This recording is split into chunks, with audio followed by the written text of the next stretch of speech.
Before we begin, I should remind you that today's subject matter contains explicit material that forces me to go into much more explicit detail. So if you have any little ones or are easily triggered, you may want to skip this episode and wait for the next one. Otherwise, let's get right to it. Marker. And action. This is Behind the Bells, the show that takes you behind the magic of your favorite Christmas movies and shows. Within the background of every Santa Claus, reindeer, and stocking is a story. Where did it come from? Our Christmas movie expert will unravel all of that and give you the full story. Sit back and enjoy another episode with Robert Nicholas.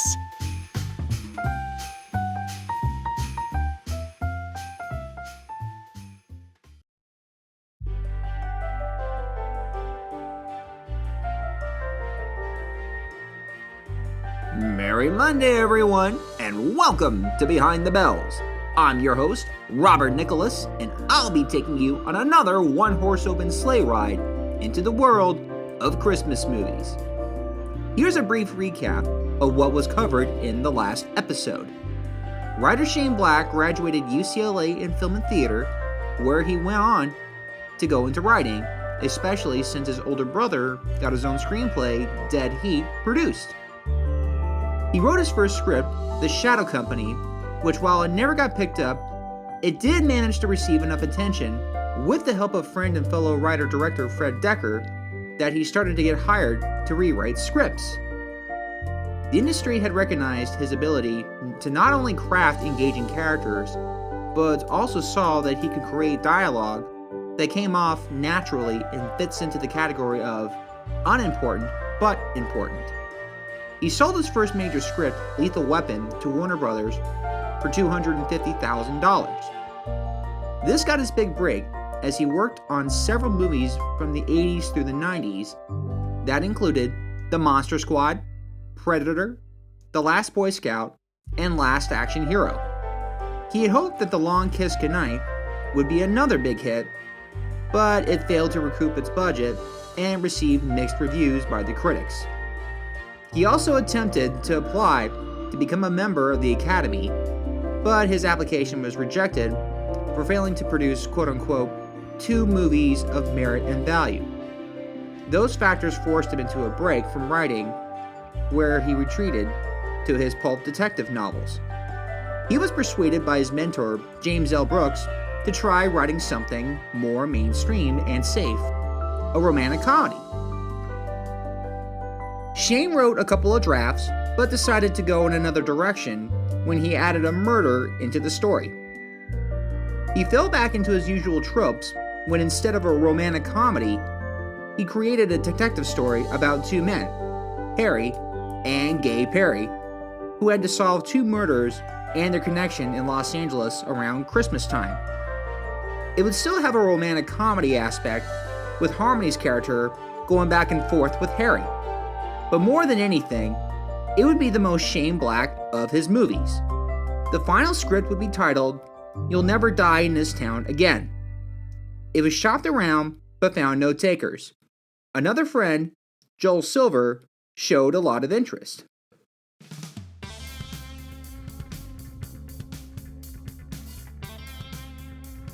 Joel Silver was also the producer of Lethal Weapon. He felt that he owed Shane a lot for giving him his first major hit. Joel Silver would eventually set up the film's production and distribution through Warner Brothers. So, how did Robert Downey Jr. get his first major role in a while? How did the movie reflect a Raymond Chandler style? Why does Christmas play such a big role? And just how Kiss Kiss Bang Bang would be responsible for creating the Marvel Cinematic Universe.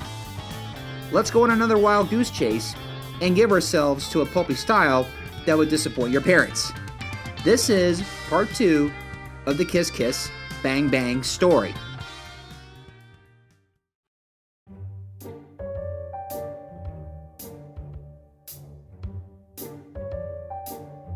Joel Silver had his next project lined up at Warner's, not yet known as Kiss Kiss Bang Bang, but the then titled You'll Never Die in This Town Again. This was considered a very risky venture as not only was Shane Black out of the game too long for nearly a decade, but the studio was surprised to learn that Shane also wanted to make this his directing debut. He was well aware of what a tall order that was. I mentioned in my last episode that he had already had a hard time selling it. According to him, nobody wanted to even read it.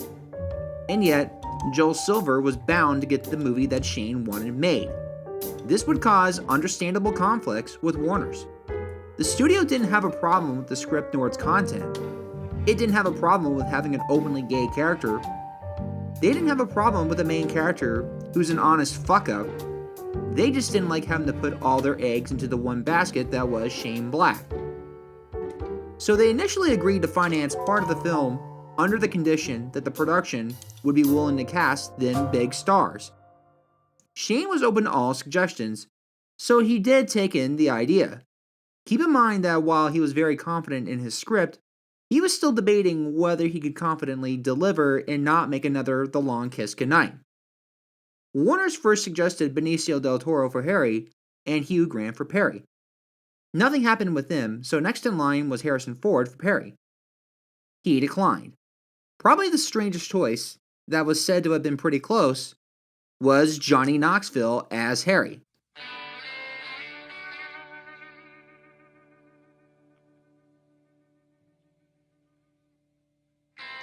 Yes, I mean jackass stuntman Johnny Knoxville. People tend to forget that despite being mostly known for his stunts and slapstick humor in other projects like Bad Grandpa and Action Point, there was a time where he had attempted a legitimate acting career. After all, he would get to work with John Waters in Dirty Sham, Arnold Schwarzenegger in The Last Stand, and even as an antagonist in Men in Black 2. Now, he either said no, or the studio couldn't afford him, as the search was still on for their lead. One of Joel Silver's assistants, Susan Levin, was also working as an executive producer. She would reread the script each night at home, where her laughs were noticed by her then boyfriend, Robert Downey Jr.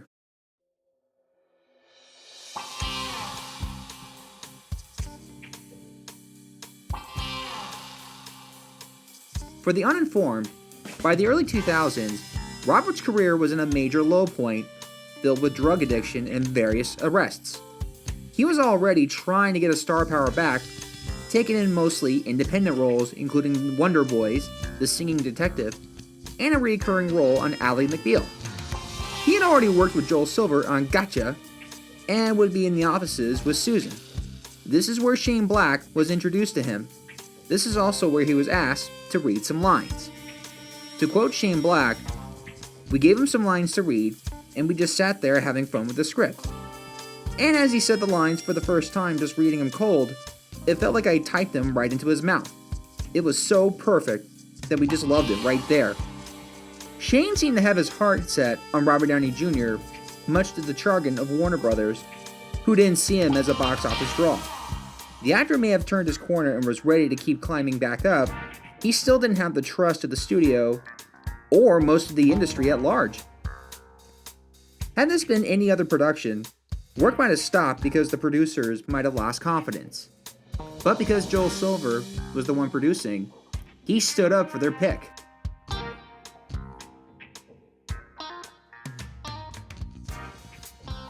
As a compensation to balance out the risky choice being made, the studio then hoped that a really big name would be casted as Gay Perry. Both Joel and Shane considered taking the deal, but were not sure that compromising their vision would be worth it. I have no idea what they thought about either Harrison Ford or Hugh Grant, but something about them made them realize that they didn't want someone else telling them who to cast. After around 8 months of speculating, they turned down a larger budget, deciding that $15 million would be enough. Susan Levin, the same woman who brought along Robert Downey Jr., would bring up the name Val Kilmer. Val Kilmer was widely known for taking a variety of roles, but comedies didn't come up that much. According to Val himself, it's fun to be irreverent, which I don't get many opportunities to do on screen. I've been trying to find a good comedy to do for years. Hollywood has habits, and one of them is you have to have recently been in a comedy to be funny. They won't give you one if you haven't been funny in a couple of years. Kilmer was casted immediately upon his voice. Having gone back and watched The Doors and Tombstone, when I took in the calm but charming voice that he brought to each role, I can understand why Shane saw the voice as the winning ticket. Within that serious tone would carry a sense of irony that would make the snarky comebacks not only more funny, but perhaps more queer. A fun side note, though both actors had started acting back in the 80s, the two didn't meet each other until the early 2000s at a party in which they would get along great. About a week later, Val got the screenplay for the movie and agreed to do it. It would make him more happy when he found out that his new friend had already been casted opposite. End side note. Unlike the two male leads, the studio didn't seem to care who was casted for the female lead. But because Shane didn't seem to have any major stars in mind, he held a more open audition. The role called for a woman who could be tough. The challenge was that despite having many actresses being able to portray tough, Shane was looking beyond that. According to him, all of the auditioners, they would read this sort of banter, this really back and forth, sharp, fast-paced kind of dialogue. They'd read it tough, all the girls. They did the tough chick great, but the point of the story was that lurking within the shell, she's developed this toughness. There had to be still a view of that damaged little girl.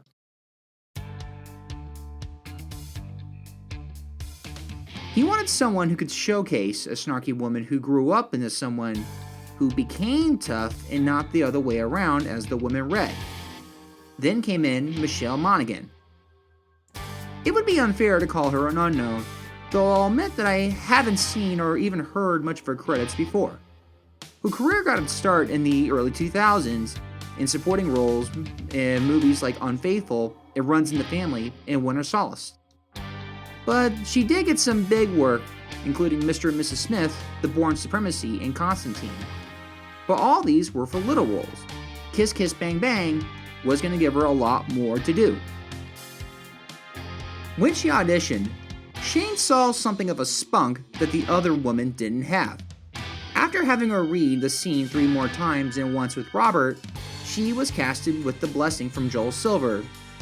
To quote from Shane, "And she had that spark, that kind of mischief, a Nancy Drew kind of spunkiness brat that was still a part of her. She can walk into a room full of men in an evening gown and transfix, turn every male head in the room and have their wives slapping their husbands, but she can put on a pair of jeans and a sweatshirt and be a goofball." End quote.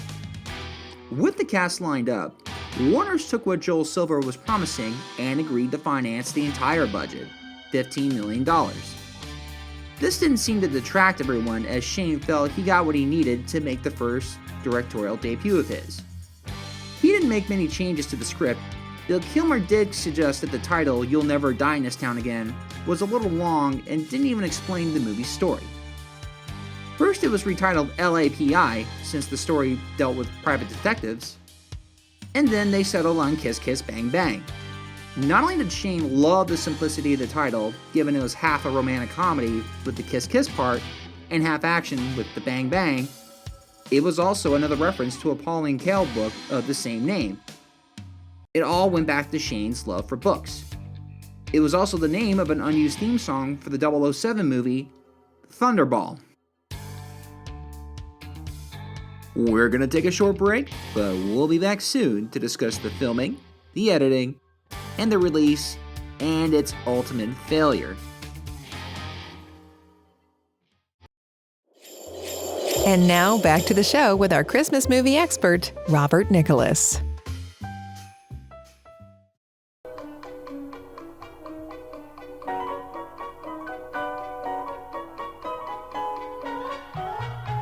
The filming for Kiss Kiss Bang Bang began on March 4th, 2004, though due to technical issues, they weren't actually able to shoot anything until the 8th. Right on location in Los Angeles, Shane had hoped that because he could come and go from his home, that he'd be able to achieve some kind of rest. But for those that have ever shot any kind of movie, they'll tell you that rest is the last thing that he's going to get. Shane did have production experience and dealing with all-nighters, and even a couple of days without sleep as an actor and as a writer. But add on the pressure of managing an ever-changing story and various opinions, then you're lucky to even get more than a few hours of sleep. To the amazement of the cast and crew, Shane was able to keep his cool and pull himself through without succumbing to any kind of insanity. Now, according to Shane, he thought it was because his experience as a writer was able to help him both prepare and understand that none of it was going to matter. To quote him, "To actually be able to function at a focused level on 2 to 3 hours of sleep at night puts you in a hyperdrive. I was fascinated by the process of directing. I did a lot of preparation, but once I was on set, I didn't think too much. And it was my discovery that you just do what's in front of you. Once you plotted and planned and done your preparation, and for me it was 6 months, I felt a fairly extensive preparation to come in and direct. Once you're on set, then you have to start being flexible. Knowing you've got this to fall back on, the foundation you've built, but in the meantime, you're flexible enough to admit or acknowledge that things that the actors might bring or different situations will occur to you along the way." End quote. The closest he got to any kind of break were the set of nights that were prepared to shoot the movie's beginning Hollywood party. The mansion shown was Shane's personal home and was already famous for being the site of a lot of Hollywood parties. So this might have at least felt more like a typical Saturday with just a few extra cameras set to film. Shane wasn't the only person facing a lot of pressure. Robert Downey Jr., who I mentioned was still trying to get his career into a turnaround after his drug addiction and rehab, was about to take on his first major role since. He was shown a lot of support from the cast and crew, who made sure to keep anything that could have tempted him away. There was a set-wide ban on alcohol. Even Val Kilmer, in a show of support for his new friend, temporarily gave up all alcohol during the course of production.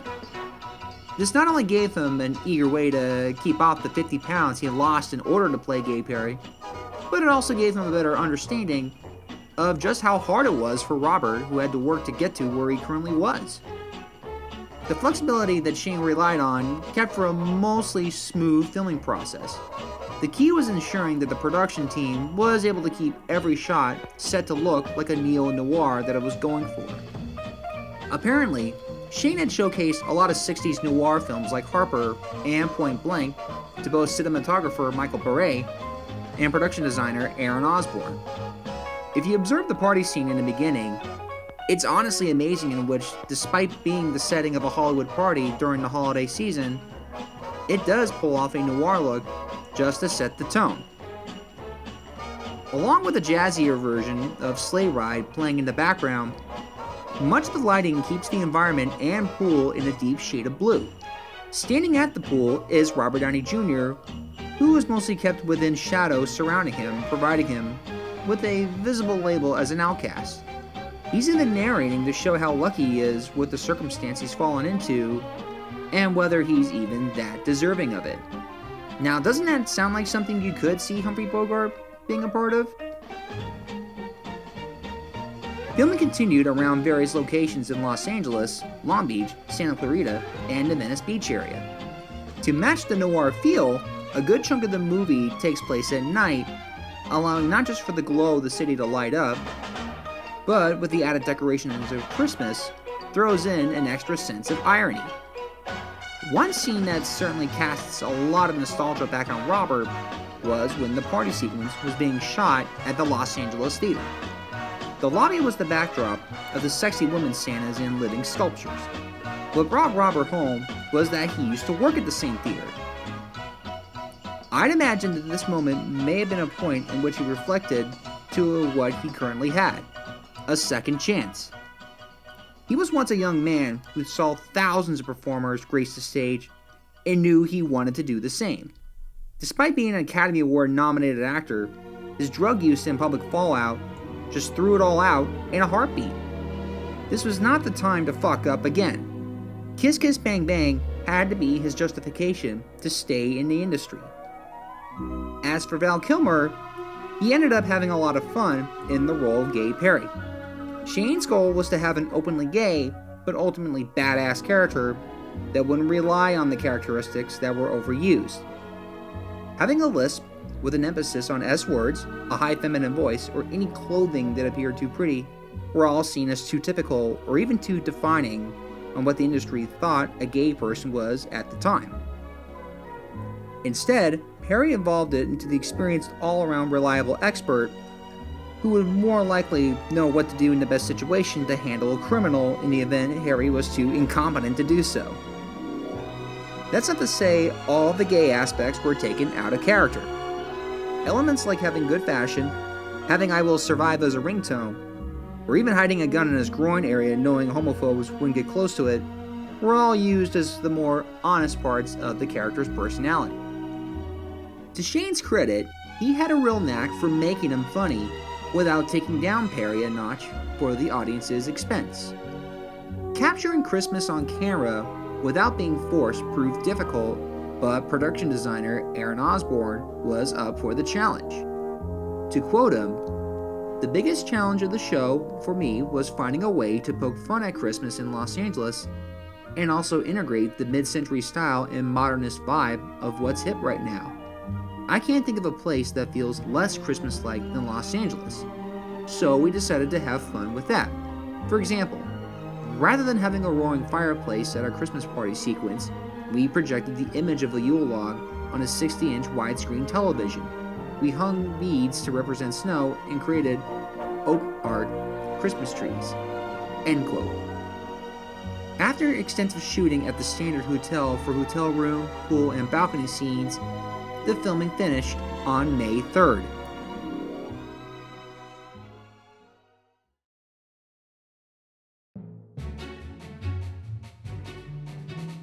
Starting the next day, Shane Black went to work with editor Jim Page to not only put together his scripted and improvised moments into something that resembled what he wrote, but add in the elements that couldn't be shot.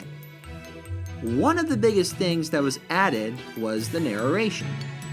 Along with the movie being about incompetent men, the narration would create an extra layer, portraying the events as something Harry was telling people about his life. But unlike previous movies with unreliable narrators like Forrest and Forrest Gump, or Salieri and Amadeus, who you were never sure what to believe, Kiss Kiss Bang Bang had a narrator who was more honest about their intention.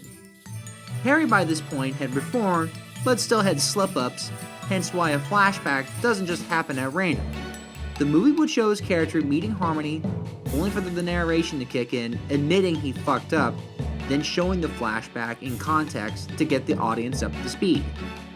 On the surface, it couldn't look like padding, but go back to some of the conversations you've had with your friends. You can remember that whenever they've had to recount a moment in life, they might have realized that they brought up a name like, "Lonnie met me at the coffee shop just to talk about something," only for you to ask, "Who's Lonnie?" Forcing him to go back and tell him, just exactly who was Lonnie.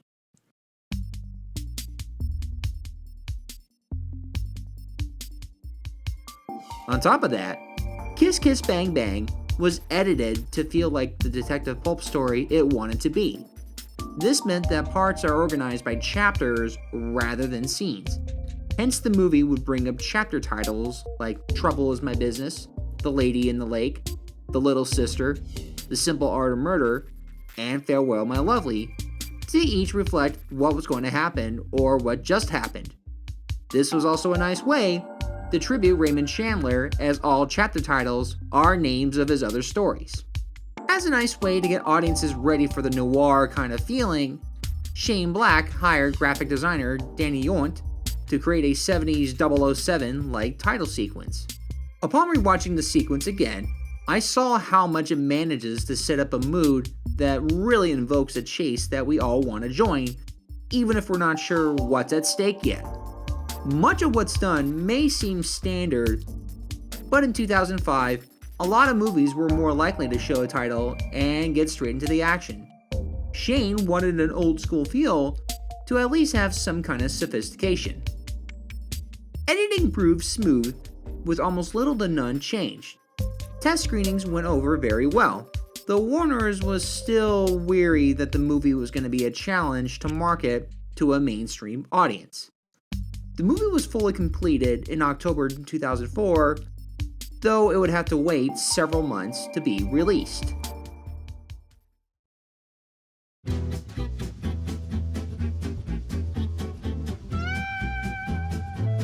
The movie would first screen out of competition at the 2005 Cannes Film Festival on May 14th. In fact, it would hit several film festivals including London, Toronto, Boston, and Frankfurt before it would have an official premiere in September. It wouldn't be until October 21st, 2005 when the film was released in theaters. It seemed like that the goal first was to make a point to the industry that Shane Black was returning with something great. Something that could show he could easily take a damaged goods actor like Robert Downey Jr. and give him one of the best performances of his career.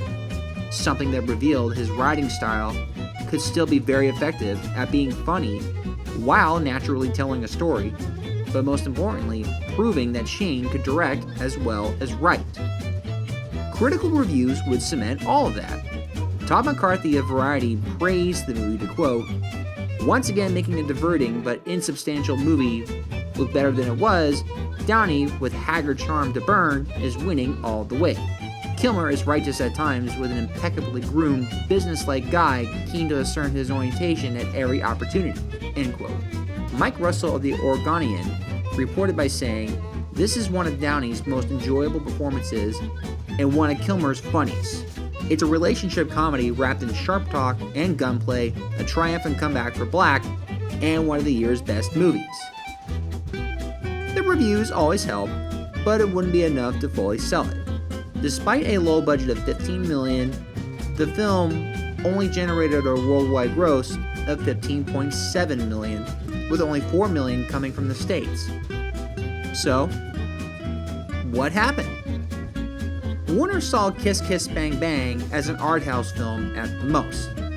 They knew it was funny and it told a great story, but were concerned that it might be a little too ahead of its time, which is a nice way of saying that a mainstream crowd was just not going to come out for a detective story this weird. Rather than a wide release, the film was launched in smaller theaters in major cities. The strategy was that word of mouth would be the way into more theaters and perhaps a larger release in the long run. Back in 2005, without social media, this would be a major gamble. Throughout its run from October through January, it would not even crack the top 10. At its peak in November, it was in about 226 theaters where it got some attention, but it couldn't overcome the attention from other major releases like Harry Potter and the Goblet of Fire, Walk the Line, Chicken Little, or even Zathura. If I had to place any kind of blame, it would be on Warner's management of its release. Without any major stars to go off of, the ads and the trailers highlighted the comedic detective elements when it really should have just gone just for the comedic spin.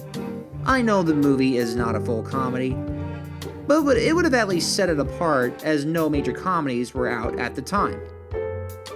This failure would end up hurting Shane Black even more. To have 2 failures in a row was a blow. He would end up returning to alcohol and cocaine as solace, along with another messy relationship with a woman that would only end just as messy. That is a story best reserved for Iron Man 3, so I'm going to save that until then. Speaking of Iron Man, though Robert was also disappointed in the failure of Kiss Kiss Bang Bang, it would lead to its discovery by Jon Favreau. He saw a new kind of Robert's personality that he felt was exactly right for the role of Tony Stark. Of course, he would end up playing the role several times, all the way up to Avengers Endgame, the highest grossing movie of all time.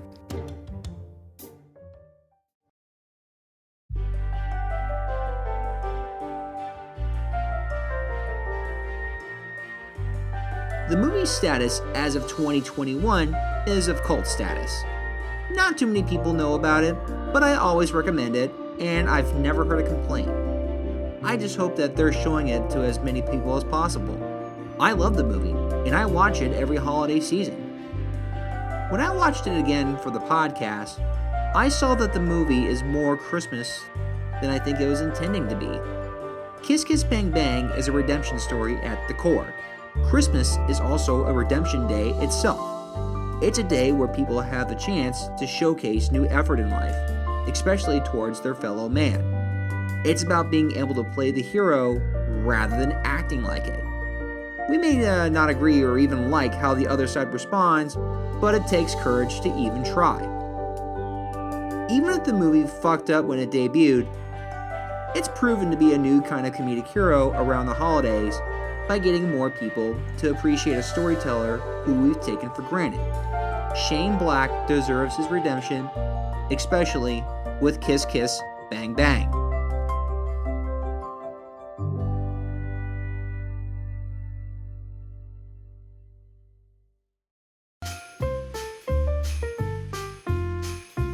Thank you for joining us on this sleigh ride into the magical world of Christmas movies. Check us out for weekly rides into your favorite Christmas classics and their histories. Be sure to give us a positive review on iTunes if you like what you heard. And don't forget to follow us on social media on Facebook and Instagram for updates and special news. Consider subscribing on Patreon in order to help keep the show going and to gain access to some special gifts not available to the public. Merry Monday to all, and to all a good night. See you next week. Cut. Okay, everybody, that's a wrap.